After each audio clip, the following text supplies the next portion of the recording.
Glória a Deus. Irmãos, vamos meditar na palavra de Deus, como ficou certo de eu trazer um estudo. Nós vamos estar iniciando falando sobre o livro de Apocalipse.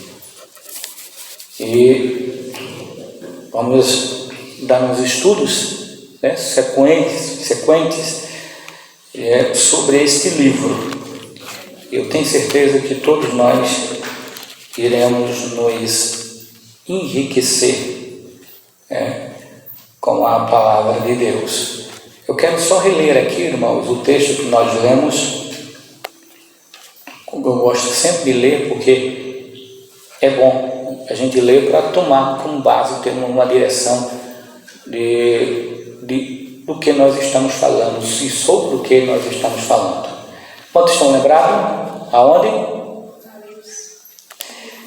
Livro de Apocalipse, capítulo 1, e versos de 1 ao 3.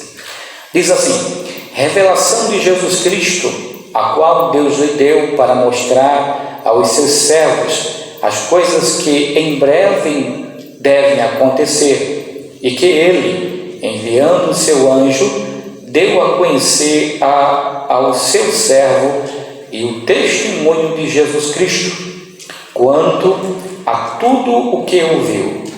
Bem-aventurado aquele que lê, e bem-aventurados aqueles que ouvem as palavras da profecia e guardam as coisas que nelas escritas, pois o tempo está próximo. Amém? Irmãos, o livro de Apocalipse é um livro tanto difícil de entender, de ler.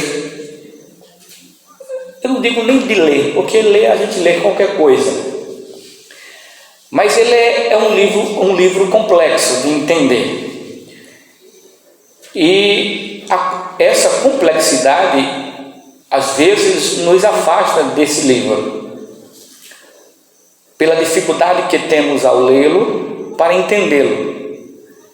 E a verdade é que o livro de Apocalipse, ele exige mais de nós, de todo o leitor, de todo aquele que quer ler o livro e entender.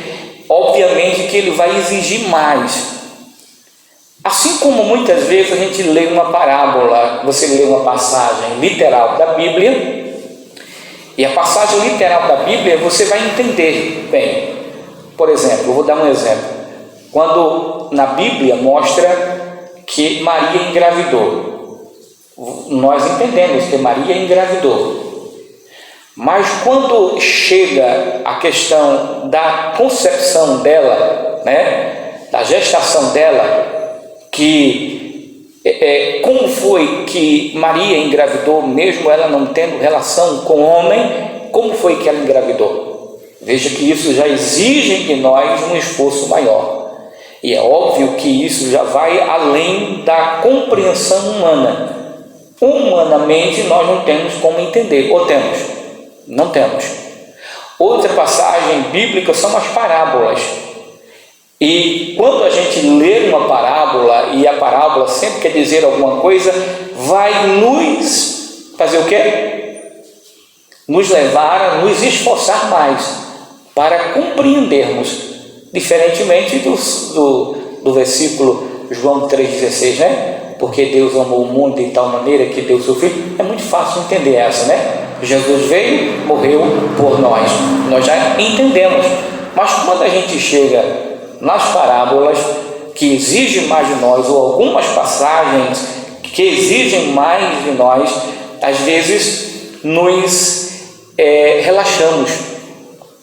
E o livro de Apocalipse, irmãos, ele é um livro que exige muito de nós. Para entendermos, para compreendermos, precisamos meditar, estudar, buscar subsídios, fontes, para que venhamos ter uma ideia daquilo que está escrito no livro de Apocalipse. Então, o tema de hoje é eu quero começar simplificando o livro de Apocalipse, em uma visão panorâmica do livro. Esse é o tema, simplificando o livro de Apocalipse em uma visão panorâmica do livro. A gente vai trazer, eu vou trazer aqui um desfecho do livro, de uma maneira geral do livro, para que venhamos compreender. Amém? Vamos lá, irmãos, vamos entender o livro de Apocalipse. Primeiro, eu quero começar dizendo que o livro de Apocalipse foi escrito no idioma grego, assim como todo o Novo Testamento.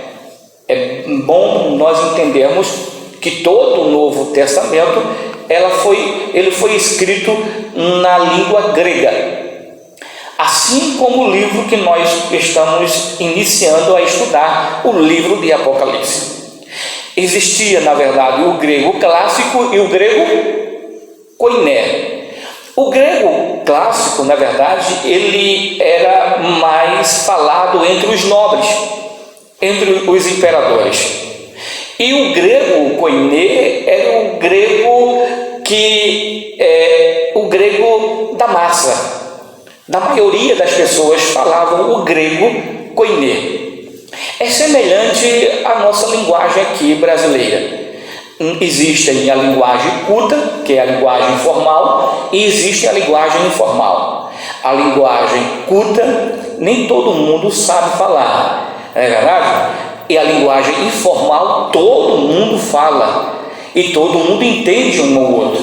Nessa época aqui, o grego, a Bíblia, ela foi escrita na língua grega, o Novo Testamento, e em especial, que nós estamos falando aqui, do livro de Apocalipse. E o objetivo de Deus ter escrito, ter feito com que a Bíblia, o Novo Testamento, e em especial o livro de Apocalipse, fosse escrito no grego koiné, foi porque a maioria do povo falava.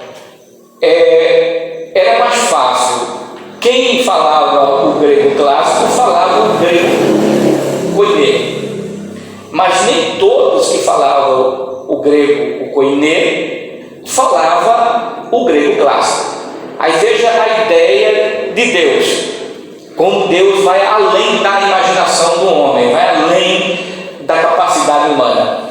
Ele capacitou os seus servos, aqui João, e escreveu exatamente na língua que todo mundo falava, e exatamente numa linguagem que a maioria ou todo mundo falava, que era o grego koiné. Amém?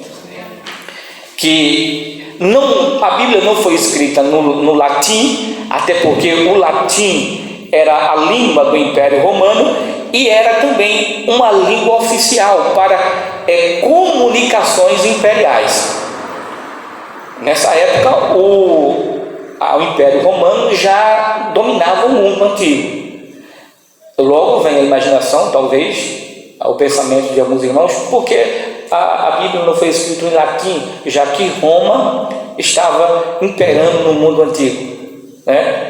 Aqui nós entendemos que o latim era uma língua oficial, mas apenas para comunicações imperiais. Amém? Vamos lá. Apocalipse. O nome Apocalipse quer dizer revelação, onde podemos chamar o livro das revelações. Todas as vezes que você falar do livro, o nome do livro Apocalipse quer dizer livro das revelações. Amém? Quem escreveu o livro de Apocalipse foi o apóstolo João, o discípulo amado. Agora vale a pena acrescentar, irmãos, que no Novo Testamento tem quantos livros? 27 livros. Entre elas os livros, epístolas, cartas, enfim. E é de comum acordo que João, esse apóstolo aqui, o apóstolo amado, ele escreveu tanto o Evangelho de João, lá, o quarto Evangelho, de acordo com a nossa Bíblia, e escreveu primeiro, segundo e terceira carta de João. Está lá. Significa que João escreveu quantos livros? 5 livros. Evangelho de João, primeira, segunda e terceira João, e o livro de quê? De Apocalipse. Vamos lá. O livro de Apocalipse foi escrito, como nós já sabemos, por João.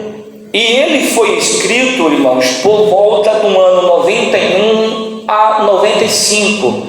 Por aí, não se sabe depois de Cristo, não se sabe a data exatamente em que o livro de Apocalipse foi escrito, um ano específico, exato, não se sabe, mas entre 91 a 95, depois de Cristo, no século da era cristã, que também era no fim do reinado do imperador Domiciano, que era o imperador de Roma na época. Esse imperador de Roma, ele reinou entre 81, o ano 81 a 96 depois de Cristo. Irmãos, Domiciano, ele é conhecido como o segundo Nero, de tão ruim que ele era. Ele perseguiu muito a igreja de Cristo. O apóstolo João, ele foi muitas vezes preso. E segundo alguns estudiosos, antes de ser enviado para a ilha de Pátimo, preso, ser enviado para lá, ele foi colocado dentro de um tonel de óleo quente. Segundo alguns estudiosos, por ele não ter morrido, ele foi enviado para a ilha de Pátimo. Domiciano, ele era tão ruim com os cristãos que foi na época onde houve, ele pegava os cristãos, jogava na arena para servir de espetáculo para o povo público, jogava para ser devorado pelos leões, queimado vivo, decapitado. A perseguição com a igreja, ela iniciou-se no ano 64, daí até então, até o ano 96, onde a igreja ela foi perseguida de maneira intensamente. Os cristãos foram mortos, outros viajaram, correram, viviam se escondendo. Então, esse foi o motivo do livro de Apocalipse, um dos motivos do livro de Apocalipse ser escrito. Até porque era uma época em que a igreja vivia em uma intensa perseguição. A perseguição da igreja era tremenda contra a igreja. Então, esse é um dos motivos porque o livro de Apocalipse foi escrito. Mas vamos lá.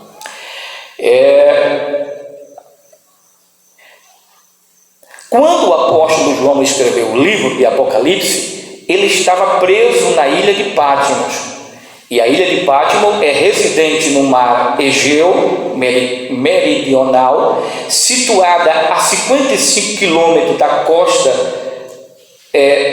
costa sudoeste da Turquia, no mar Egeu. Tem uma área, ou no caso, a ilha de Patmos tem uma área de mais ou menos 45 quilômetros quadrados e tem uma população hoje em média de 4.000 habitantes. Pequena, né? Vamos dizer que o tamanho de Alcantil, né? Uma expansão aí, a população. O apóstolo João, provavelmente o último dos apóstolos vivo, antes de ser preso e ser enviado à ilha de Pátimo, estava pastoreando a igreja de Éfeso. E vale ressaltar, irmãos, que a igreja de Éfeso, ou a cidade de Éfeso, era uma cidade grandíssima. Éfeso era uma cidade muito importante nos tempos bíblicos. Ela foi a capital da província romana da Ásia e o maior centro comercial daquela região. A cidade de Éfeso chegou a ter mais de 300.000 habitantes. E isso há 2.000 anos atrás. Era, na verdade, uma verdadeira metrópole, não é verdade? Não é? Se a gente olhar aqui tem o quê? Em Alcantil tem 5.000 votantes, né? mais ou menos.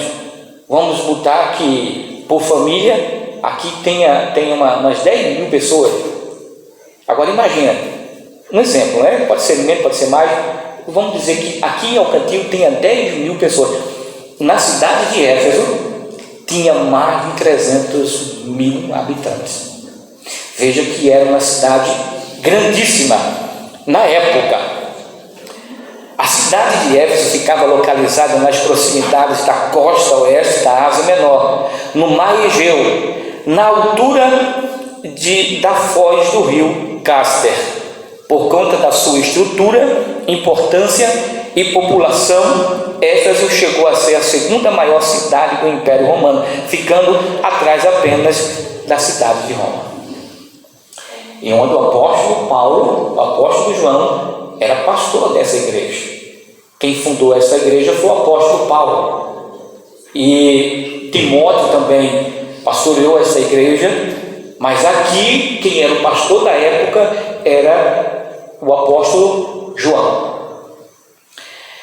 Para receber as revelações do livro de Apocalipse, o apóstolo João teve que entrar no mundo espiritual. Existem duas traduções que mais é conhecida, que é a atualizada e a corrigida. E alguns questionam com relação a essa interpretação, que fala sobre, que diz que João fui arrebatado em espírito, e outra parte diz assim, achei-me em espírito, em outra tradução. Por exemplo, nessa tradução aqui, capítulo 1, versículo 10, diz assim, achei-me no espírito no dia do Senhor. Em outra tradução diz assim, fui arrebatado em espírito.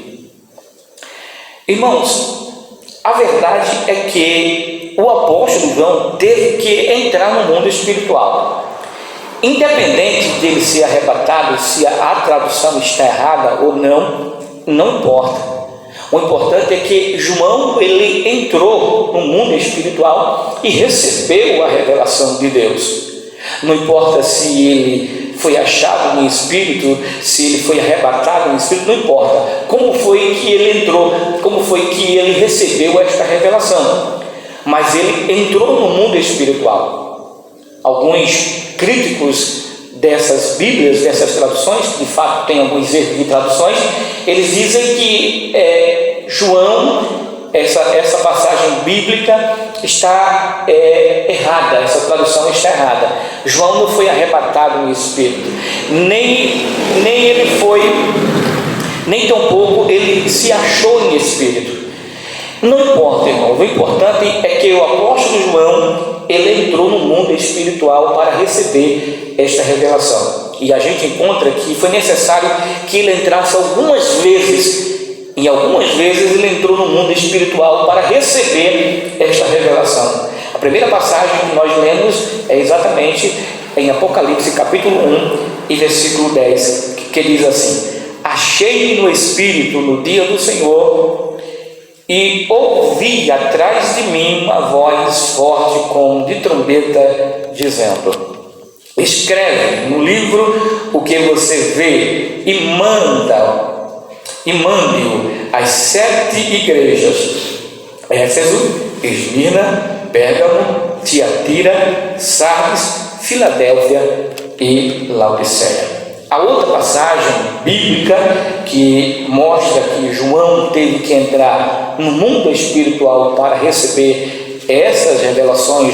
a revelação do livro de Apocalipse, está escrito exatamente no capítulo 4, essas são uma das passagens, né? Primeiro, capítulo 1, versículo 10, e agora capítulo 4, e o versículo 1 e 2. Diz assim, depois destas coisas, olhei, e eis que havia uma porta aberta no céu, e a primeira voz que ouvi, que era como de trombeta ao falar comigo, suba até aqui, e eu lhe mostrarei o que deve acontecer depois dessas coisas.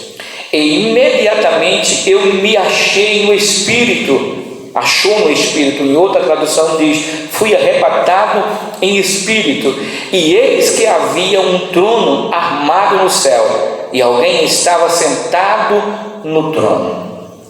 Então, João, ele foi preso, ele era pastor da igreja de Éfeso, ele foi preso algumas vezes, foi lançado dentro de um tambor de óleo quente para ser morto, tudo isso por amor ao Evangelho, pela pregação do Evangelho. A perseguição com relação a João, por causa do Evangelho, era cerrada. Ele foi levado preso para a ilha de Pátimo, e na ilha de Pátimo ele teve algumas revelações, que foi a revelação do livro de Apocalipse. E ele teve que entrar no mundo espiritual. Se ele foi arrebatado, essa expressão possa ser que esteja errado, não importa. O importante é que ele entrou no mundo espiritual para receber a revelação de Deus e a revelação do livro de Apocalipse. Então, o livro de Apocalipse, irmão, foi escrito em especial para as 7 igrejas da Ásia. Porém, com todas as revelações contidas neste livro, vemos que ele é um livro universal.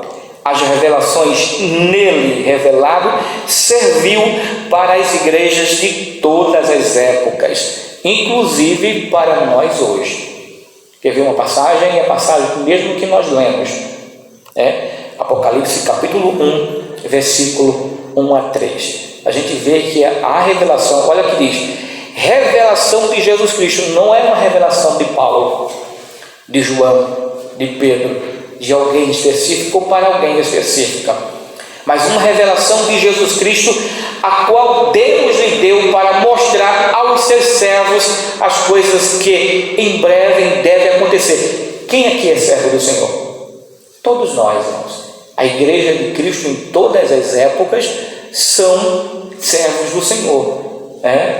Então, diz assim, que atestou a palavra de Deus e o testemunho de Jesus Cristo quanto a tudo o que viu. Bem-aventurado aquele que lê. Não é somente as igrejas da Ásia, não. Bem-aventurado aquele que lê, todos. E bem-aventurado aqueles que ouvem as palavras da profecia e guardam as coisas nela escritas, pois o tempo está próximo. Então, enquanto Jesus não vier buscar a igreja, a igreja que está aqui, esta profecia, ou este livro, é para nós hoje também. Amém? Mas vamos lá.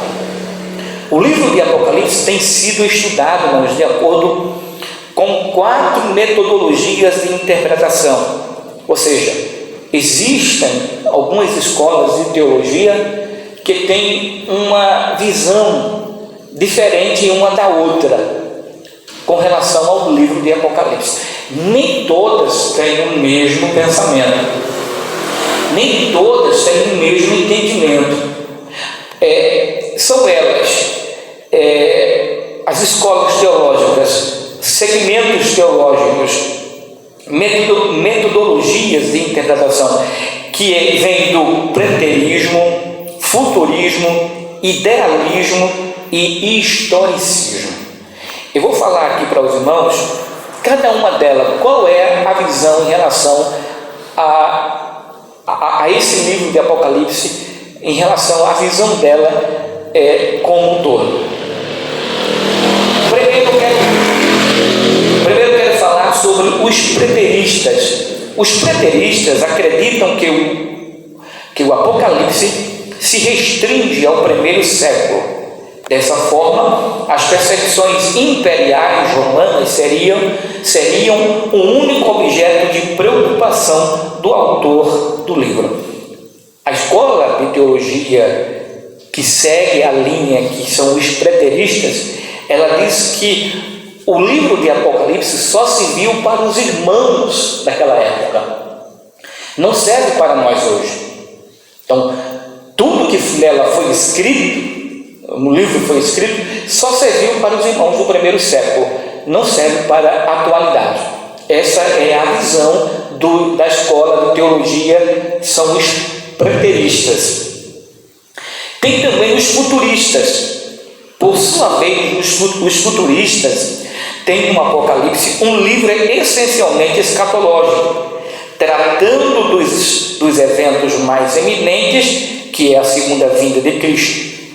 Esse método de interpretação ganhou gradativamente a adesão de protestantes evangélicos e de pentecostais após a propagação do dispensacionalismo deste século, que a maioria das igrejas segue exatamente essa linha teológica, que são os futuristas, que tem como especial o livro de Apocalipse como um livro escatológico, tratando dos eventos mais eminentes, ou seja, mais centrais, mais essenciais. Mas não tem outra, tem o idealismo. O idealismo não encontra no livro de Apocalipse nenhuma ligação com fatos históricos. Para os idealistas, o livro apresenta uma descrição simbólica da luta entre o bem e o mal, que não se aplica a nenhum período histórico. Ou seja, para essa linha teológica, que são os idealistas, para eles o livro de Apocalipse não é nada, é apenas figuras, onde mostra a luta ali entre o bem e o mal, só isso. E tem o último aqui, que são os historicistas. E segundo essa corrente de interpretação, profecias se cumpriram no passado, algumas se cumprem no presente e outras se cumprirão no futuro. Segundo Leroy, o definiu como o cumprimento progressivo e contínuo da profecia, numa sequência ininterrupta dos dias de Daniel e o tempo de João, até o segundo advento do fim do tempo. Então, dentre essas quatro escolas teológicas, a gente pode extrair dos futuristas e dos historicistas, porque de fato o livro de Apocalipse ele é um livro progressista. A cada ano que passa, a cada cumprimento que se cumpre com relação às profecias que no livro está escrito, nós vamos entendendo e compreendendo mais, não é assim? Essa é a visão da escola historicistas.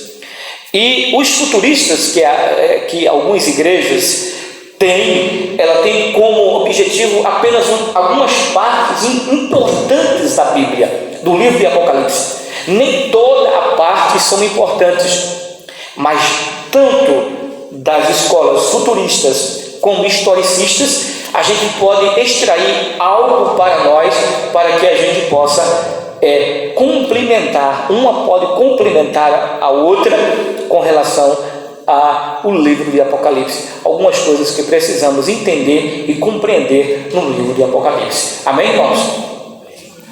E vamos continuar aqui. E para isso, eu só quero dizer aos irmãos que, como eu já falei aqui uma vez, existem muitas igrejas sérias. Entre elas, eu posso citar algumas: a Igreja Presbiteriana, a Igreja Congregacional, a Igreja Batista, a Assembleia de Deus e outras igrejas que são sérias e que muitas explicações que eles dão aqui não vai invalidar as doutrinas da Bíblia. Vocês estão entendendo? Não vai desfazer. Porque todas essas igrejas, elas ensinam de fato a verdade. A Assembleia de Deus, ela segue uma linha, a Presbiteriana segue uma outra linha teológica, mas quando se trata da verdadeira doutrina, do verdadeiro ensinamento de Cristo, todas elas ensinam e todas elas mostram o caminho da salvação, que é o mais importante. Amém? Isso não vai desfazer e não vai impedir de ninguém ir para o céu. Nem os presbiterianos, nem os assembleanos, nem os batistas, nem os congregacionais, nenhum deles, né, dessas igrejas, ela, com seus ensinamentos ou com suas linhas de pensamento teológica, irá impedir ou negligenciar o caminho da salvação para os seus fiéis. Vamos lá. Existe também, irmãos, diferentes correntes escatológicas. Eu estou fazendo aqui um panorama para os irmãos entenderem melhor durante os estudos que irei dar, os irmãos vão entendendo melhor. Como os irmãos já viram, o livro de Apocalipse é um livro que exige muito da gente. Não é simplesmente você vai ler João 3,16 e vai pregar, não é assim não. É um livro que exige e é necessário e é preciso que a gente entenda e se esforce para compreender. As diferentes correntes escatológicas, quem sabe o que é escatologia? Escatologia quer dizer doutrina das últimas coisas, né? Então, existem várias correntes escatológicas e o principal assunto discutido nessa corrente é o milênio. O que é milênio? 1000 anos. Além, é claro, do mundo como se interpreta o livro do Apocalipse como um todo. E essas correntes escatológicas se dividem em 4 visões escatológicas diferentes. A primeira visão é o pré-milenismo histórico, e o pré-milenismo histórico defende que a segunda vinda de Cristo acontecerá em um evento único após o período da tribulação. Essa corrente teológica acredita que a igreja passará pela grande tribulação, porque Cristo só vem buscar a igreja após o período da tribulação. Aí vem a corrente escatológica chamada amilenismo, e o amilenismo, ele literalmente significa sem milênio, a palavra milenismo, ou não milênio. O amilenismo de forma alguma nega o milênio, porém o milenismo entende que o capítulo 20, que fala sobre o milênio, está escrito no livro de Apocalipse, capítulo 20, que descreve o milênio, se refere ao período entre a primeira e a segunda vinda de Cristo. Agora, dá para nós entendermos que não tem como essa ideia ser correta, sabe por quê? Porque já faz quantos anos que Jesus foi assunto ao céu? 2 milênios.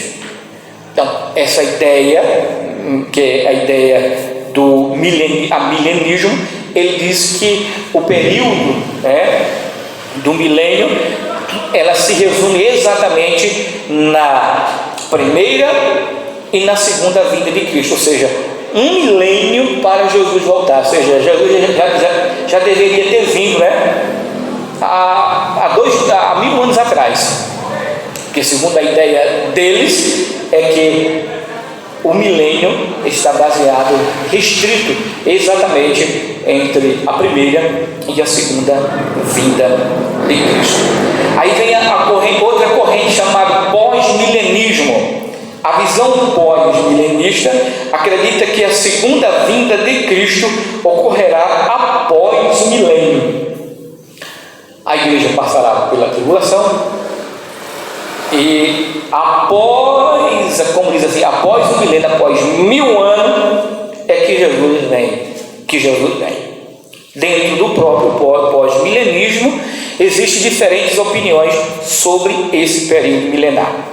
Existe agora o pré-milenismo dispensacionalista. O pré-milenismo dispensacionalista são, na verdade, o que a maioria das igrejas acreditam. A Assembleia de Deus acreditam, algumas igrejas presbiterianas, a maioria acreditam, que eles acreditam que como ocorrerá a segunda vinda de Cristo? A segunda vinda de Cristo ocorrerá antes da grande tribulação. A grande tribulação. E não depois, nem no meio da tribulação, nem depois do milênio. Eles acreditam que Jesus, antes da grande tribulação, Jesus vem buscar a igreja, haverá a tribulação, depois a batalha do Armagedon, aonde Cristo defenderá Israel, aonde Cristo descerá sobre o Monte das Oliveiras e todo olho verá. Essa escola aqui, essa linha teológica, acredita que Jesus vem em duas fases.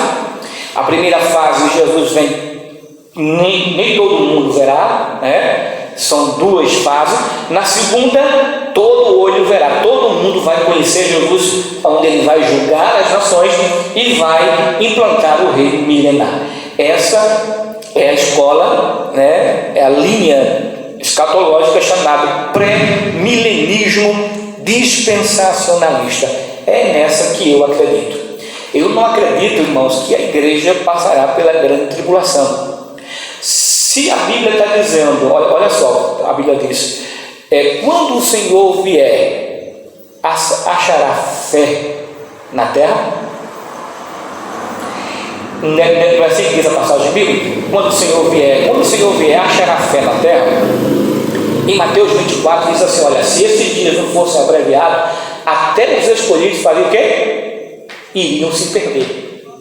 Agora imagine na grande tribulação, se a igreja passasse pela grande tribulação. Irmão, se hoje em dia a gente vê como as igrejas são defasadas, só não são. Hoje tem mais gente hoje, no culto de ensino, mas na semana passada, na semana retrasada, deu menos. Culto de domingo, irmão, faltou muito, não faltou? Agora a gente pergunta, o que é que eles estão fazendo em casa? Tem alguns que realmente têm a sua justificativa, têm os seus problemas, enfim, a gente sabe isso, a gente entende isso. Mas, de uma maneira geral, a gente vê como as igrejas, de uma forma geral, estão defasadas. Como nós estávamos aqui em Lagoa do Jucá, irmãos, a igreja diamantina, que é a igreja maior, ali em Lagoa do Jucá, o culto de quinta-feira, culto de terça-feira, irmãos, dava uma pessoa, e às vezes não dava ninguém. A nossa igreja era um pouco mais adiante. Quando a gente passava pela igreja lá, não tinha ninguém, irmãos, os irmãos tudo em casa, assistindo televisão, no lugar de estar orando. Agora imagine se a igreja passasse pela grande tribulação. Irmãos, se a gente passa por uma tribulação hoje, a gente já fica meio capenga, ai Jesus, ai Jesus, ai Jesus, ai Jesus. Imagine passando pela grande tribulação, a perseguição cerrada.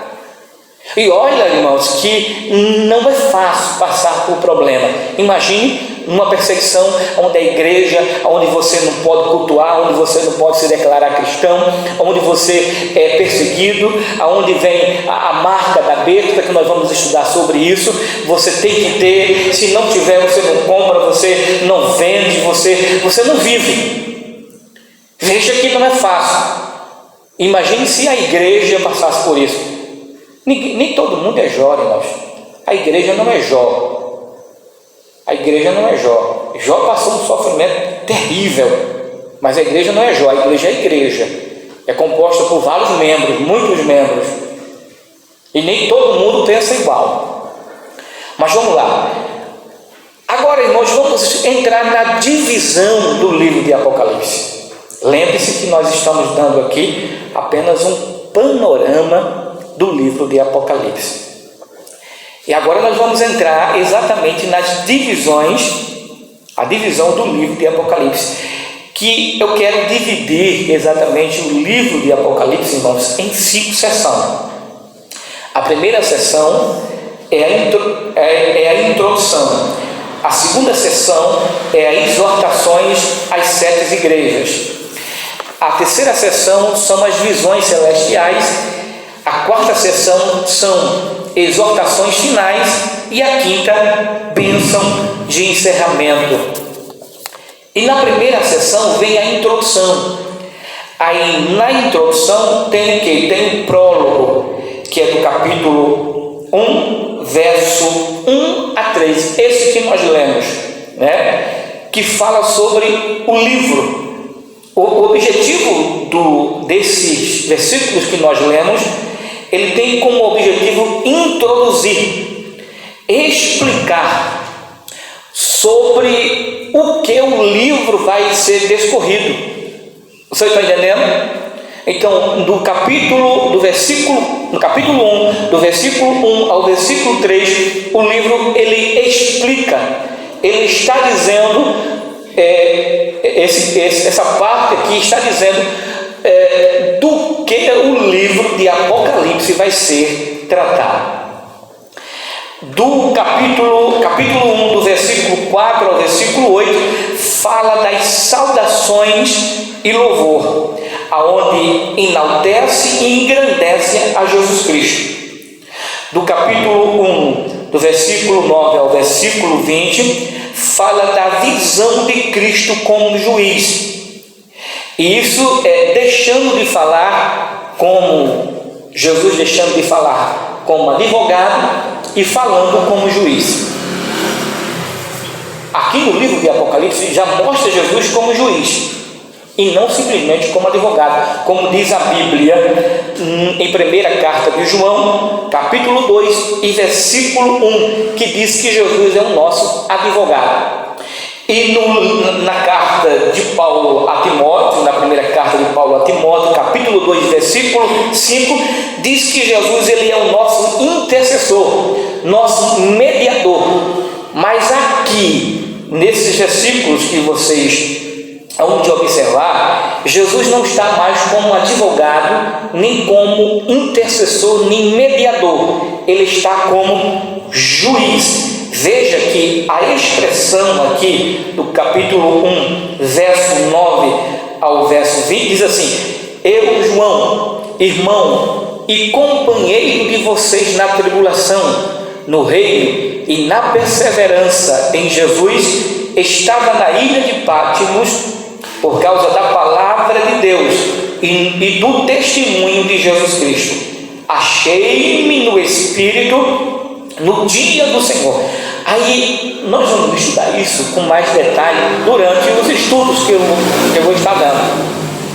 Mas dia do Senhor aqui não tem nada a ver com a guarda do sábado, não tem nada a ver com o domingo, tem a ver exatamente com uma palavra escatológica, uma palavra de juízo.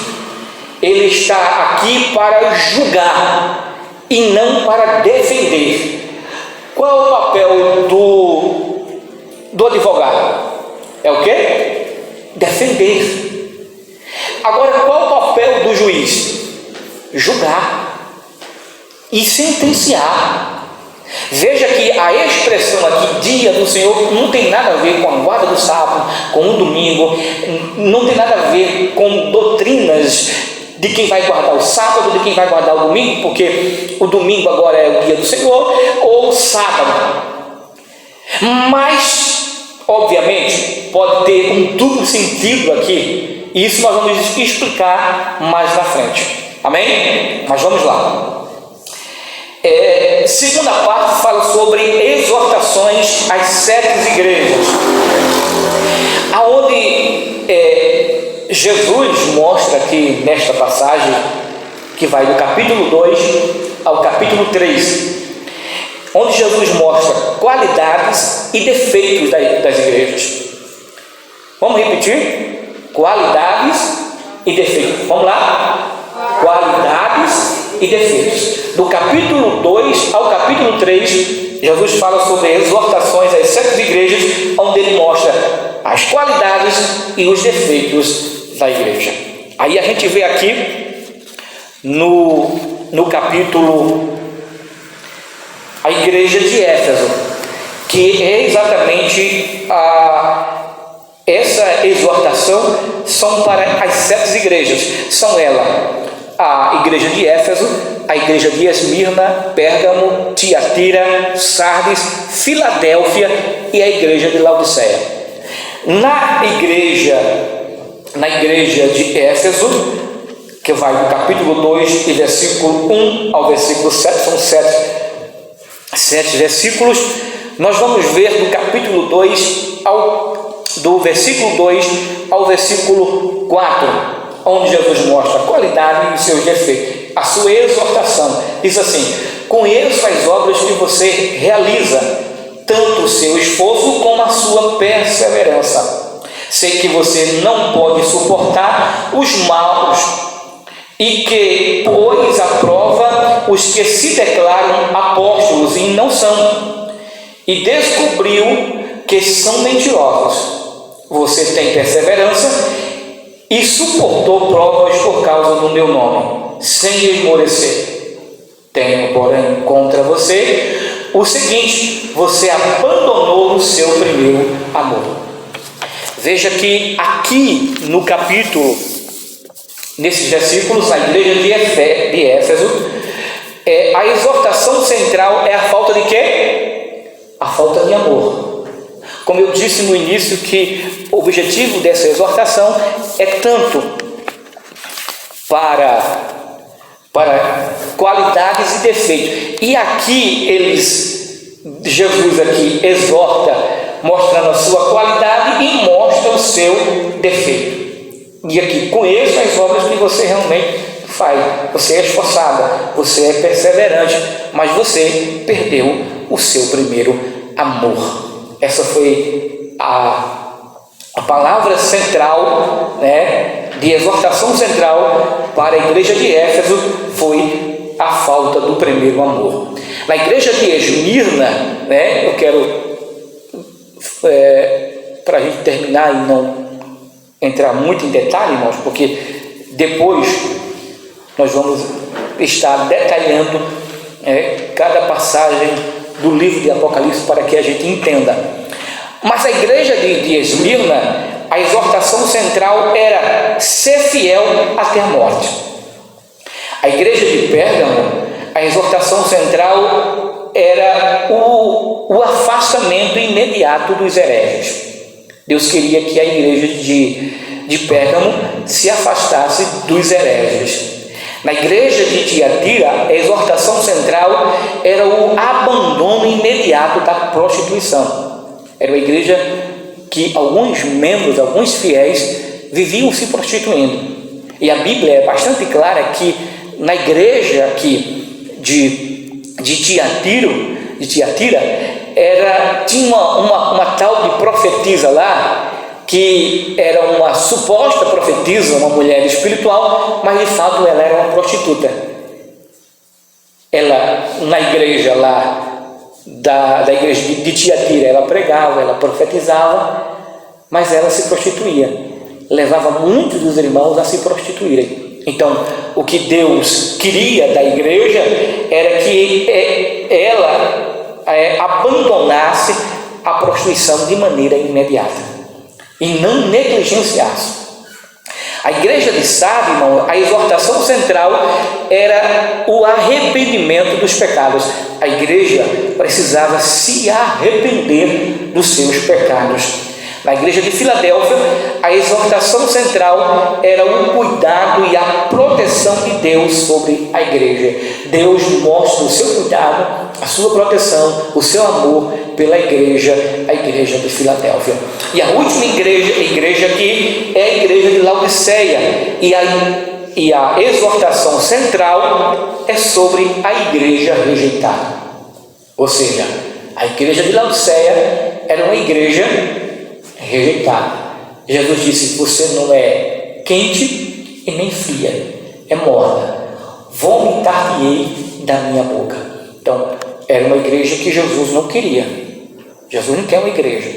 Jesus não quer uma igreja assim. A igreja de Laodiceia era uma igreja orgulhosa. Tinha tudo. Dinheiro, sabe? Aí, o que é que ela dizia? Eu tenho tudo. Eu vou querer o que de alguém? Nem de Deus. Desprezava a Deus porque ela se achava autossuficiente. Ou seja, Deus não estava na igreja.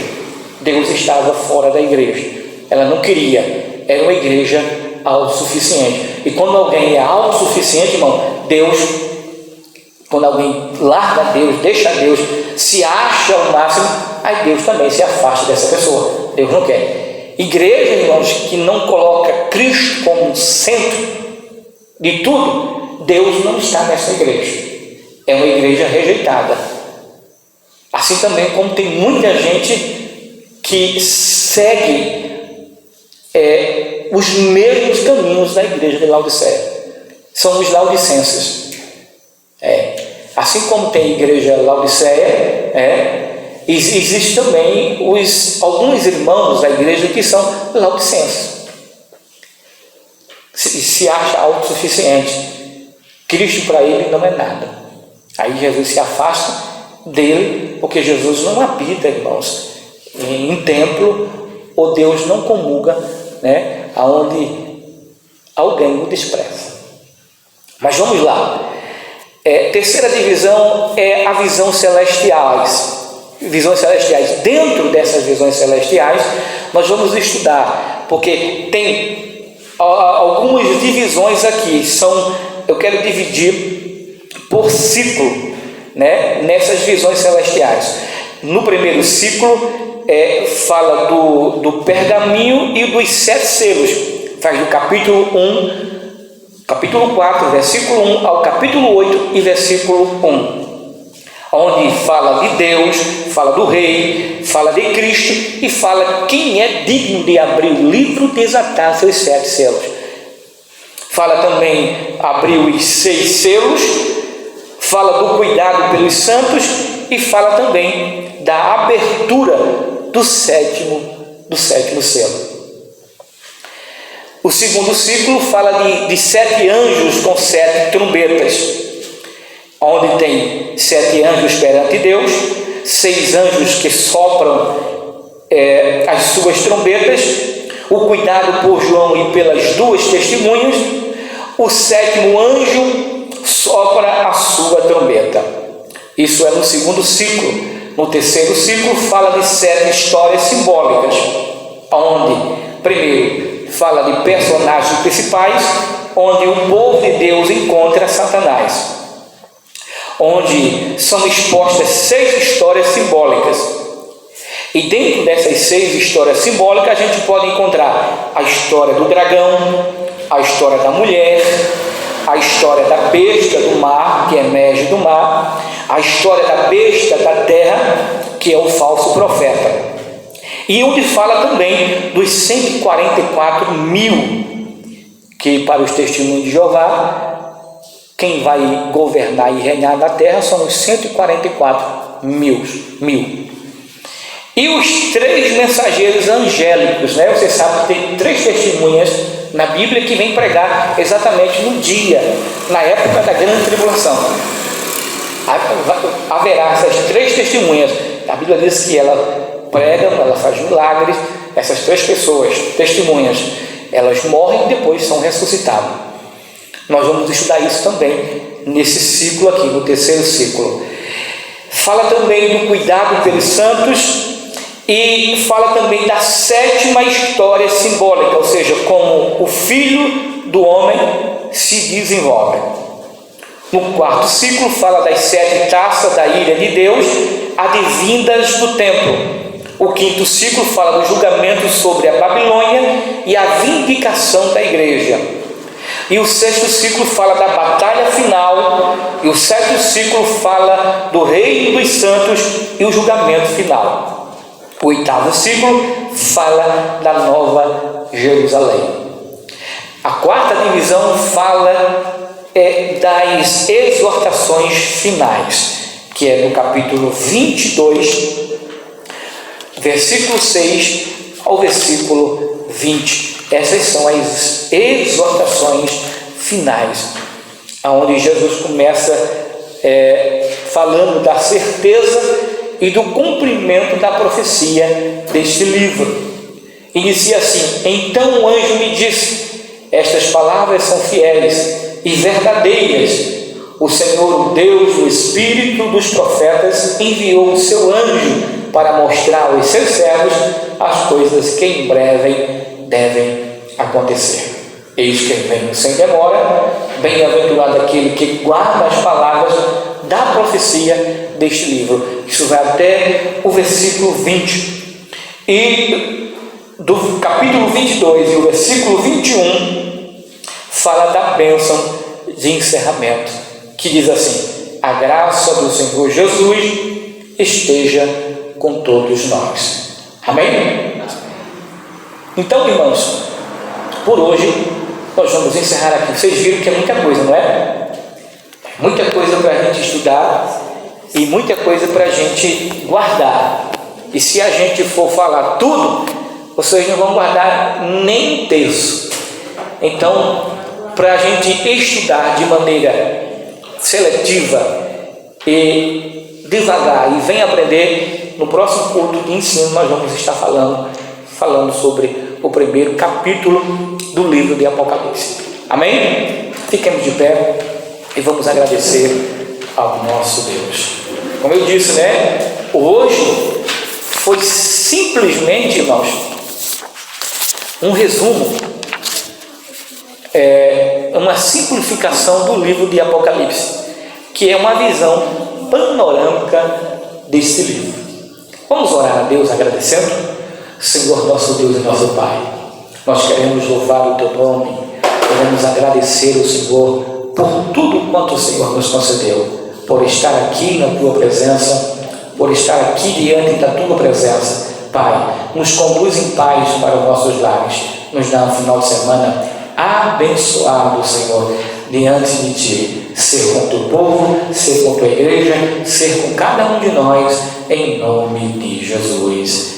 Amém. Assim com suas mãos, a graça do nosso Senhor e Salvador Jesus Cristo, o amor de Deus e as doces consolações do Espírito Santo repousem sobre todos nós e todos dizem: Deus abençoe a todos em nome de Jesus.